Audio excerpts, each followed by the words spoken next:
А вы не задумывались, за что все дети любят Рождество? За сладости, вкусности в начале дня.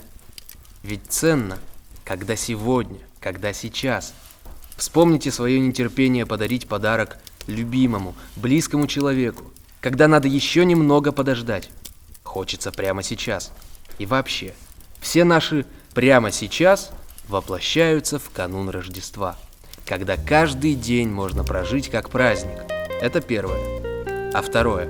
За что дети любят всю эту предрождественскую и предновогоднюю историю?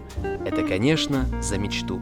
И сегодня две девочки, Маша и Алиса, проснувшись в канун Рождества, пожелав друг другу доброго утра, под бодрые звуки домашнего радио подошли к камину и мысленно окунулись в атмосферу праздника, загадав свое самое сокровенное желание.